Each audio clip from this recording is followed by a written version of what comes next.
Magluto naman tayo ng sinigang gamit ang piniritong isda. Tawagin na lang natin itong fish sinigang.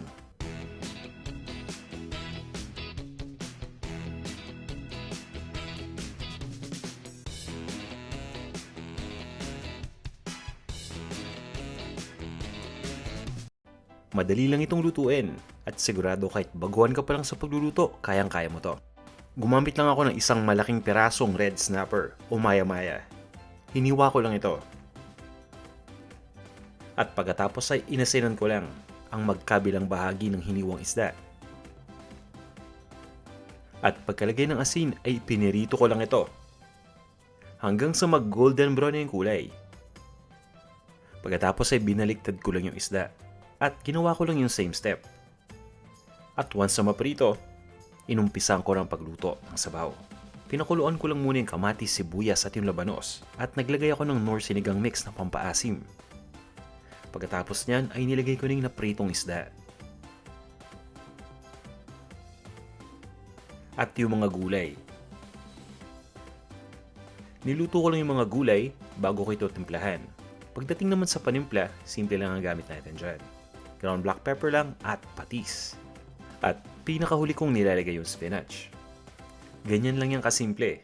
At ito yung mga sangkap para sa ating fish sinigang recipe. Kung handa na kayo, umpisa na natin to. Hiniwa ko lang yung isda. At pagkatapos ay nag-sprinkle lang ako ng asin all over the fish.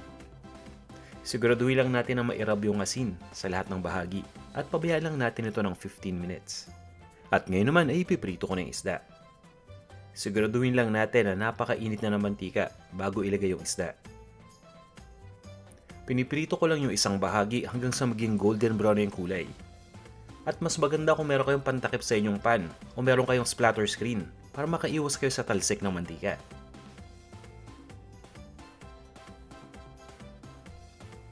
Ngayon naman ay ibabaliktad ko ng isda. At ganoon din yung aking gagawin. Itutuloy ko lang ang pagprito hanggang sa mag-golden brown na yung kulay ng kabilang side. Pagkatapos niya na ililipat ko muna ito sa isang malinis sa plato. Isa-set aside ko lang.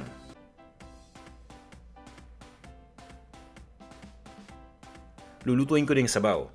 Nagpakulo lang ako ng tubig sa isang cooking pot at ilalagay ko na yung sibuyas, yung kamatis, at yung Daikon radish na mas kilala natin sa tawag na labanos. Papabayaan ko lang na kumulo uli yung tubig at pagkatapos yan ay papakuluan ko to ng 5 minutes. Tatakpan ko lang yung lutuan. Makalipas ang 5 minutes, ilalagay ko na yung pampaasim. Ang gamit ko ay Knorr Sinigang sa Sampaloc recipe mix. Ito yung original. At ang gamit ko ay yung 40 gram pack. Tamang-tama yung nabibigyan nitong asim para sa ating fish sinigang. Hahaluin ko lang muna to bago ko ilagay yung isda. Ito na yung piniritong isda. So ayan, sadya kong pinirito itong isda para sa sinigang. Dahil may nabibigay itong masarap na lasa na talaga namang nagustuhan ko. Para sa inyo ng mga hindi pa nakasubok ng piniritong isda sa pagluto ng sinigang, subukan ninyo para malaman ninyo aking sinasabi. Tatakpan ko lang muna itong ating cooking pot at papakuluan ko lang ng 7 minutes. Pagkatapos niyan, ready na to. Kumbaga luto na yung isda.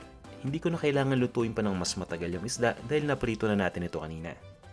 Ilalagay ko na yung talong. Pati na rin yung siling haba. At lulutuin ko lang ito ng 3 minutes. Tatakpan ko lang muna yung lutuan.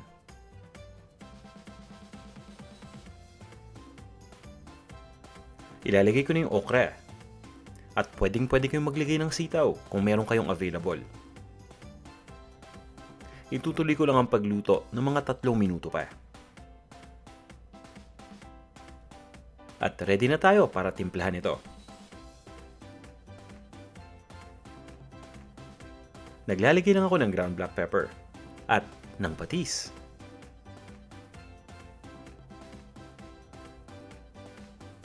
At pinakahuli kong nilalagay yung spinach. Sinisigurado ko muna na malinis ito, kaya naman hinugasan ko lang mabuti.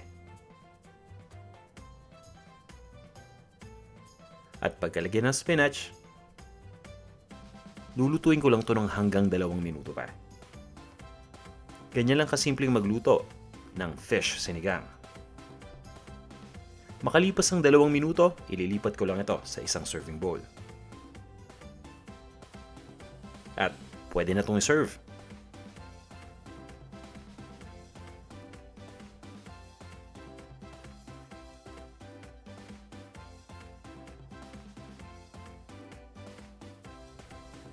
Eto na ang ating fish sinigang.